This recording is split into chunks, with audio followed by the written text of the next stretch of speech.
disponibles, ¿cierto? Eso lo saben. Cuando usted en sistema, en la forma práctica, más allá de la teoría, ¿cómo ocurre esto? Usted sube la declaración jurada en el Servicio de Impuesto Interno y el Servicio de Impuesto Interno valida esto y le da una propuesta de renta, tanto a las personas de segunda categoría como a las empresas en primera categoría. Pero ¿quiénes son los encargados de subir la información? Los contadores, nosotros mismos somos los que le damos la información, ¿ya? Una vez que se sube esta información, usted también debe hacer el capital propio tributario, ¿cierto? Capital propio tributario simplificado en un caso, o capital propio tributario con el método del activo en otro caso, ¿cierto? También debe realizar el registro empresarial, ¿cierto? También vamos a explicar para qué hacemos un registro empresarial, porque esas son preguntas que le hacen a los alumnos cuando están en el portafolio. Les dicen, cuénteme, ¿para qué hago un registro empresarial? Más allá del número, los números me dan lo mismo. Explíqueme con sus palabras para qué hace un registro empresarial. Y ahí nosotros debemos tener la respuesta. ¿Para qué hacemos un registro empresarial? No solamente se trata de llegar de cabeza y decir que va el RAI y que tengo que descontarle y que después tengo que sacar el DEDAN y que esto me da un crédito de primera categoría, tengo que entender para qué lo hago. Y ahí va el foco de todo esto, entender para qué lo hago. Después que nosotros tenemos todos estos cálculos, se declara el formulario 22 y con eso es el cierre de la declaración de renta. ¿Por qué? Porque de alguna manera ya cumplimos con la obligación tributaria y todos los registros que me obliga la ley a realizar antes de ese formulario 22. ¿Ya? Ese es el esquema completo que ocurre desde el 31 de diciembre hasta finalizar el 30 de abril. Todo eso tiene que ocurrir. Y eso es donde nosotros tenemos mayor trabajo. Por eso, declaraciones juradas hay muchas, pero depende del régimen y de la empresa cuáles yo voy a utilizar. ¿Hasta aquí todo bien? ¿Se entiende? Sí. Sí, perfecto. Profe, bueno, sí, una duda. ¿Por qué la profe Joseph entonces no enseñó que primero era la base, los cálculos de esto y después luego al final las declaraciones juradas? No, las declaraciones juradas se completan y con la información de las declaraciones juradas nace la propuesta, es la realidad. Así es, las declaraciones juradas son primero porque eso compara y esa es la información que se carga en la página y que después le da la propuesta del formulario 22. Sí. Pero la renta líquida disponible está a la misma para, está en el mismo lugar. Está la renta líquida disponible en las declaraciones. Pero ¿de dónde sale la información que usted hace la renta líquida disponible? Del balance, una del balance, y las declaraciones juradas también son parte de la información. Pero ocurren en el mismo lapso. Está en un mes, enero y febrero. Ahí está. Terminando antes. Claro, si usted puede avanzar en una, puede ser que una sea antes o después, pero todo va a cerrar en el formulario 22. Ya, después. Sí, pero vale, en realidad no es como que, no es que aparezca una fecha, sino que se están en simultáneo haciendo todo. Entre los meses de enero a marzo. Y abril se cierra todo. Ahora en simultáneo. Entonces, eso es solo un periodo donde más necesitan tributaria. Eso es tributaria, claro. Ya, y ahora vamos a ver, ya, declaraciones juradas.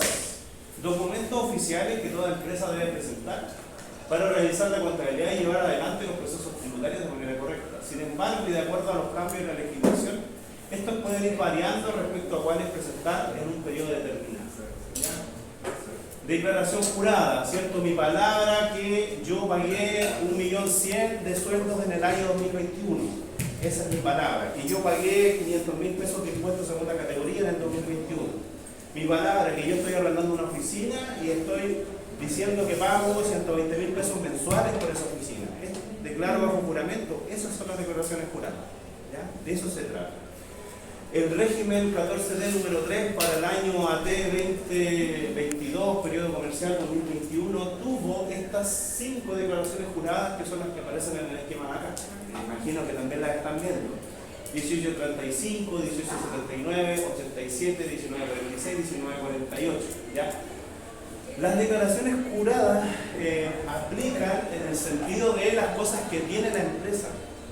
Si yo soy el dueño de una empresa, no podré hacer la de bienes raíces arrendados, porque si yo soy el dueño de un terreno y del lugar, no arriendo nada en el fondo. Entonces, tiene que ir con la naturaleza de cada sociedad. Pero hay algunas que son transversales, que son los mismos casos de las dos que yo les dije que hicieron ahora, que es la de los sueldos y la de los retiros. Esas van sí o sí. Porque todas las empresas tienen sueldos, ¿cierto? No creo que subsistan y no haya nadie que no le paguen un sueldo a nadie, ¿cierto? Entonces eso tiene lógica, es transversal. ¿Ya? Está la de los bienes raíces, ¿cierto? Las retenciones, ya. Puede ser que algunas empresas le hagan boletas de honorario y otras que no le hagan. Entonces, a unas le aplica, a otras no le aplica. ¿Ya? Entonces tiene que tener esa declaración jurada, pero yo no se la pedí a ustedes. ¿No? Yo le pedí la de sueldo, no la de retención. Estoy hablando de las retenciones de boletas de honorario. ¿Sí? La otra es sueldo, la liquidación de sueldo. Es así. La de honorario no se la pedí. No. Ya. Y acá está sobre rentas del artículo 42, número 1, sueldos. Esas sí yo se las pedí. También está la de operaciones en Chile y está sobre retiro. Y hay un montón, un listado más de declaraciones juradas, son muchas. Sí. Pero, como les digo, no todas le aplican a cada sociedad, cada una en particular tiene diferentes declaraciones juradas. Pero las mayormente vistas son sueldos, retiros, bienes raíces arrendados y retenciones, como lo máximo que se ve en la mayoría de las veces. Pero esas atienden al régimen 14D3. Referente al 14D número 8, tenemos la 1879, 87, 46, 47 y 35. Muy similar a lo que fue el 14D3. De nuevo, bienes raíces arrendados, retenciones, rentas, operaciones, base imponible de primera categoría, contribuyente acogido al régimen propio. Ya, acá aparece otra en específico. Cuando usted hace la base imponible, hace la renta líquida imponible, ¿cierto? La base imponible para el 14D3 o 14D8, usted debe traspasar esos datos de la D8 en esta declaración. Entonces ahí toma sentido lo que usted me decía, profe, pero ¿cuál va antes? Ya, tengo que hacer la RLI para hacer esta declaración. Sí. ¿Ve?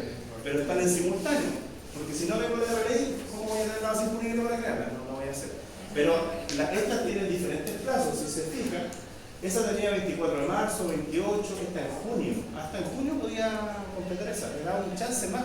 Entonces son diferentes periodos y eso que no establece el Servicio de Impuesto Interno todos los años lo cambia. Sí. Si este año va a ser el 30, el otro año va a ser el 2 del otro mes, el otro año va a ser el 25 y ellos toman la decisión. Pero nosotros lo que tenemos que hacer en ese periodo es estar mirando constantemente la página del servicio para que aparezca el calendario oficial y decir ya, tenemos que trabajar como oficina para esta fecha y cumplir.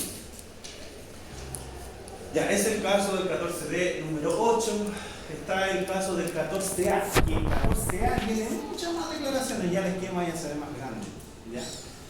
Está la de los bienes raíces, pero miren, fíjense, declaración jurada del balance de 8 por 1 y otros antecedentes. O sea que esa que dice, además de entregarme la otra información, yo quiero que el balance me lo traspases a esta declaración jurada para comprobar que tu balance está correcto referente a la información que me estás dando. ¿Ya?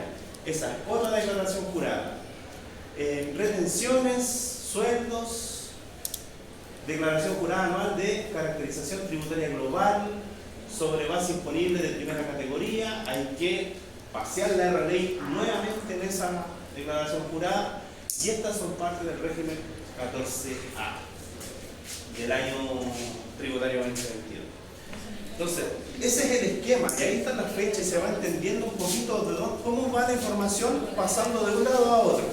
¿Ya? Posterior a eso, renta líquida imponible. Este fue un repaso, como les digo, para todos los que eran de portafolio en esa instancia, que necesitaban como un repaso general. La renta líquida imponible será aquella renta líquida a la que se le realizará el agregado de disminuciones reguladas por la normativa tributaria vigente, donde el resultado sería la base para determinar los impuestos correspondientes. La pregunta ahí está en el portafolio le dicen, ¿qué es la renta líquida imponible? Ya, y usted con sus palabras formula. ¿Qué sería la renta líquida disponible? Un ajuste posterior al cierre del balance, donde el balance se somete a la normativa tributaria. Respuesta. Algo así. Aprobado. Otra cosa, la renta líquida disponible son agregados y deducciones para sacar la base imponible para determinar el impuesto. Bien, está bien, ¿cierto? Es lo mismo diciéndolo de diferentes formas. ¿Qué otra cosa? La renta líquida disponible es la forma de determinar el impuesto que va a pagar la empresa en primera categoría. También puede ser. También. Y eso es vocabulario técnico, usted lo puede decir. Eso es lo que nosotros escuchamos a los alumnos que nos dicen. Entonces, más allá que todo el texto, la teoría, que todo dice, tiene que ajustarlo a sus palabras y eso es lo que le piden. ¿Ya? Es importante tener presente que la renta libre disponible debe ser calculada al momento de realizar la declaración de renta del año tributario correspondiente, donde la información se rescata del cierre del ejercicio comercial. Después algunos alumnos ya no sé responder, no tengo claridad. ¿Y de dónde? Le empezamos a preguntar, ¿y de dónde viene la información de la renta libre disponible?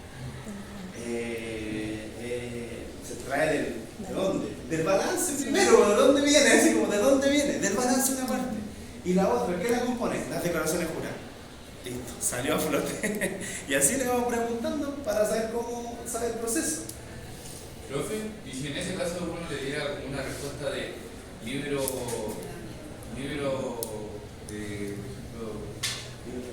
asistente, por ejemplo, el libro de remuneración, el libro de honorario. Es que eso va a la contabilidad por todos esos asistentes del balance. Asistente del Sí, balance. ¿para qué hace eso? Sí, pero el balance. ¿No sería una respuesta correcta? No sería una respuesta correcta. Ya. Ya. Después el capital propio tributario, también me van a preguntar capital propio tributario. Esta definición, conjunto de bienes, derechos y obligaciones, es la nueva definición que entrega la ley 21.210. Hay una definición del capital propio tributario que viene del 84, que era otra, ¿cierto? Y eso ustedes ya lo han visto hoy día en renta, ¿cierto? Ya, ok. En nuestras palabras, ¿qué es el capital propio tributario? El valor real de la empresa.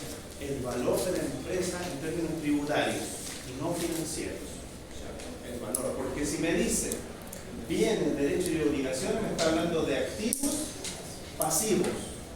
O sea, la ecuación patrimonial me está diciendo. Pero en términos tributarios, donde yo, ¿qué es lo que tengo que hacer? Someter al activo, al pasivo, al tratamiento tributario para obtener el capital tributario y no financiero. Básicamente eso. Eso es capital tributario. Registro empresarial. Aquí el calentón de cabeza, cuando le decimos al alumno registro empresarial, ya se empieza a colocar un grado y empieza a mirar hacia arriba porque dice que es difícil. Y cuando le hablan de registro empresarial, dice, uy, qué complicado. Ya, vamos. Registro empresarial, registro de control de utilidades que tributan, de aquellas que no tributan. Y además controla el impuesto de primera categoría pagado por el contribuyente. Este sistema de control nace en Chile en el año 84, antes era llamado FUN y FUN. El control se debe realizar ya que desde el año 84 tiene un sistema tributario integrado, es decir, que el impuesto de primera categoría se utiliza como crédito en la aplicación de los impuestos finales. Palabra simple, registro empresarial.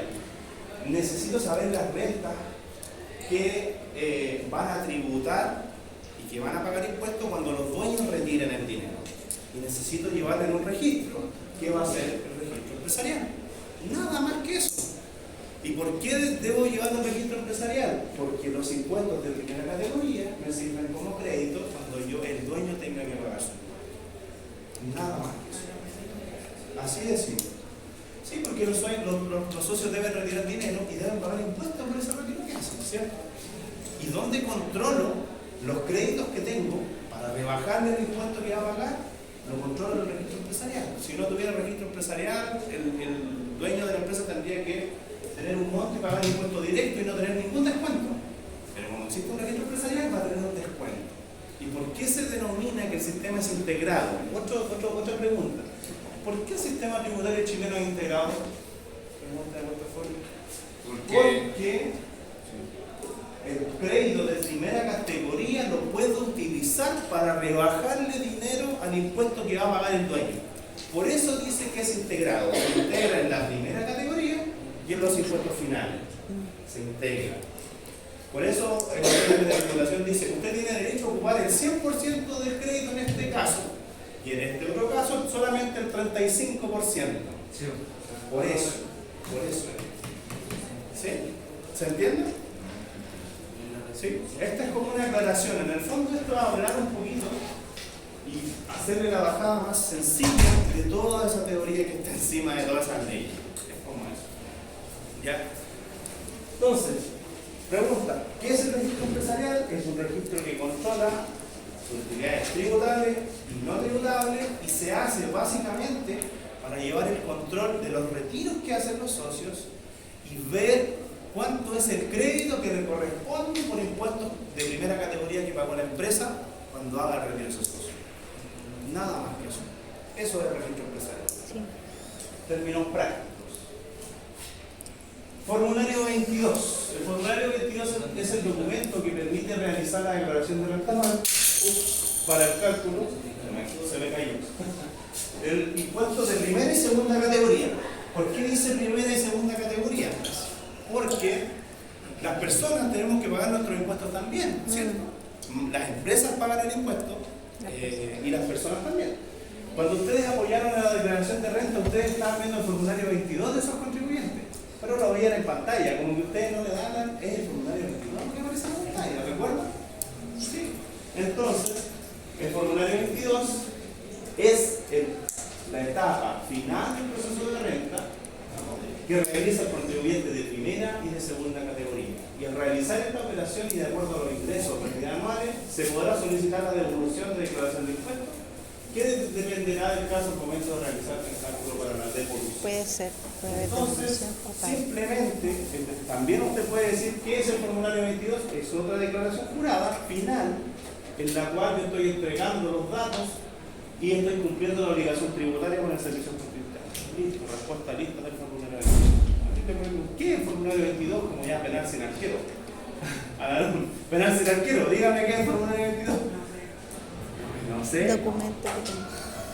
Ya, y aquí vamos a ingresar a mirar un poquito los cuadros del formulario 22. Esto nunca es otro tema. Nunca se ve en clase los cuadros del formulario 22. Siempre cuando se hacen los exámenes transversales y todo ramo tributario, usted le dice, el formulario 22 al final, por ahí como en la semana 18, y usted sabe si me quedó bien, no me quedó bien, y lo hizo, y pasó. ¿Cierto? Y vamos a nuestro ramo tributario. Pero nunca le hacen ejercicios que terminen varias veces en formulario 22. Porque como es una vez al año, no le dan tanta importancia. El cuadro del formulario 22, ahí dice el número del cuadro y el tema que trata cada uno de los cuadros a nivel general. ¿Ya? Cuadro 1, horarios que son del régimen tributario que impactan el global complementario. 2, mayor o menor valor obtenido por venta de bienes raíces situados en Chile. 3, datos sobre instrumentos de ahorro. 4, venta de acciones, derechos sociales. 5, crédito por ingreso diferido. 6, datos informativos. De ahí, en ese 6 es donde usted tiene que vaciar la declaración jurada. ¿Cuáles son los datos informativos que le piden a estos regímenes? El 14A, 14D3, 14D8. La información del balance, ¿cierto? ¿Qué otro dato informativo le piden? La base imponible. ¿Cuánto fue la base imponible? ¿Cuántos fueron los ingresos? ¿Cuántos fueron los egresos? ¿Se lo piden ahí? Usted, la declaración jurada. Cuando hace la declaración jurada, usted está metiendo los datos para que ese cuadro número 6 se rellene en la pantalla. Y después, cuando aparezca la propuesta del formulario 22, el cuadro 6 va a salir completo, porque usted hizo las declaraciones juradas correctas. La hizo bien. ¿Ya? 7, ingresos diferidos, información sobre donaciones, registro full. 9, depreciación. Imagínense, el 14A, ¿por qué tengo que tener un balance? ¿Por qué debo llevar el cuadro financiero y tributario? Porque la depreciación también me la pide el formulario 22. Si no tengo el cálculo, ¿cómo hago el formulario 22? No puedo pagar el cálculo. El royalty minero. El 12 habla de la base imponible de primera categoría, dice. El 13, determinación del RAI. ¿Por qué tiene que ser el RAI? Porque en el cuadro 13 le van a pedir información del RAI. Cuadro 14, razonabilidad del capital propio tributario. ¿Por qué hace razonabilidad? Porque el formulario 22 me pide la razonabilidad. Por eso lo hago. ¿Ya? Ahora, dependiendo del régimen, son los cuadros que usted va a utilizar. Porque todos los que se están viendo son del régimen 14A. Si yo soy un 14D, ninguno de esos cuadros me va a rellenarlo. Y son del 14A los que están viendo ahí. Después están los cuadros del 14D3, D8, D8. Entonces, yo tengo que mirar y entender el esquema del formulario 22. Primero, saber cuál es el tipo de régimen que yo soy. Soy 14A, 14D3, 14D8. Y en referencia a eso, tengo que buscar el código en cada cuadro, según lo que aparece acá. ¿Ya? Dice, para terminar el formulario 22, dice, tal como se aprecia en la presentación, este formulario trae muchos cuadros, pero no todos son utilizados. Depende de la estructura jurídica de la empresa, ya sea persona natural o jurídica, primera o segunda categoría, del régimen de tributación que esté y de las ventas que genera esta en el año comercial. Entonces podríamos decir que los datos varían en referencia a los diferentes contribuyentes, pero hay algunos datos que podríamos llamar transversales, que le aplican a todos, que yo creo que la mayoría de los exámenes transversales ustedes lo han rellenado siempre. Revisemos un archivo con el formulario 22. Aquí aparece entonces supuesto régimen 14A. Impuesto, la base imponible de la renta líquida disponible tiene que ir en un casillero sí o sí. Base imponible 40 millones, 27%, 10.800.000. Después, cuando usted hace una renta líquida disponible, hay un impuesto único de los gastos rechazados, ¿cierto? Impuesto único del 40%. La base imponible 545, 40%, 218. PPM, que en todas las empresas que ustedes tengan van a pagar PPM todos los meses. Por lo tanto, si va a pagar PPM, debe hacer la rebaja y en el formulario 22 debe salir la deducción de PPM. PPM según artículo 14 letra D. Y ahí en ese caso era porque hay algunos formularios que son antiguos que solamente no tienen diferencia de código, solamente tienen uno. ¿Ya? Pero cuando usted lo haga en la realidad, va a tener que buscar específicamente el que le diga el régimen. En este caso puede ser que ese formulario tenía una sola línea para el 14A, el 14 de 3 y el 14 de 8, que lo que era PPM. ¿Ya? 900.000 que se pagaron en el año, resta de los 900.000. Entonces, conclusión, en el trabajo que van a hacer ustedes, dependiendo de la RLI que van a hacer, ¿para qué hacer la RLI? Para obtener una base imponible que van a llevar al formulario 22, para pagar el impuesto, para pagar impuesto único, gastos rechazados, si es que hay. En el caso de ustedes no van a tener gastos rechazados, porque no hay nada que no esté documentado en el fondo y lo están creando ustedes. PPM, claro que van a tener, porque pagaron PPM en agosto, septiembre y en diciembre. Octubre y noviembre creo que no van a pagar porque no tienen venta. No pagaron PPM. Entonces, esa línea la van a tener, esa línea la van a tener, esa no la van a tener. Y así es simple, y determinan su formulario 22 y ya está. El formulario 22 se entrega una vez al año, ¿cierto? Terminando el periodo. Sí. Pero en los PPM que se entregan, por ejemplo, en el formulario 29, que es mensual, ¿no entrega eso el asistente mismo? ¿La suma de todos esos PPM? El asistente sí lo va a entregar en la realidad, pero en lo teórico usted lo suma. Claro, obvio. Y lo reajusta. Y ahí lo resta. Pero el asistente, por ejemplo, entregaría todo eso y nosotros tendríamos que cambiar si es que el balance, o sea, la base. La base ya viene en algunos casos. El tema es que la base viene, entendiendo la lógica de lo que me está comentando. Estos montos están, pero ¿por qué están? Porque usted hizo la declaración jurada. Porque si no hizo la declaración jurada, No hay blanco, todo en blanco. Claro. No existe. ¿Sí? O sea, usted hizo un trabajo de cerrar el libro de balance y hacer todos los ajustes, hacer la RLI, hacer el registro empresarial, todo lo demás. Subió las declaraciones juradas y una vez que las validaron, ¡pum!, se dispara al formulario. Pero si la declaración jurada no está hecha, el formulario aparece en blanco y usted lo tiene que hacer de forma. Claro, es que, por ejemplo, un amigo que trabaja en el MEDAN especialmente, por ejemplo, quitar lo que es siempre el impuesto de primera categoría y me dicen que lo calculan todo de nuevo. Porque no. Sí, ya, pero es que eso es la RLI. Eso es la RLI. Y después traspasar la RLI a la declaración jurada. Si la declaración jurada le completa el formulario. Ese es el mismo paso. Ya, eso a nivel completo. Thank you. Gracias por la atención.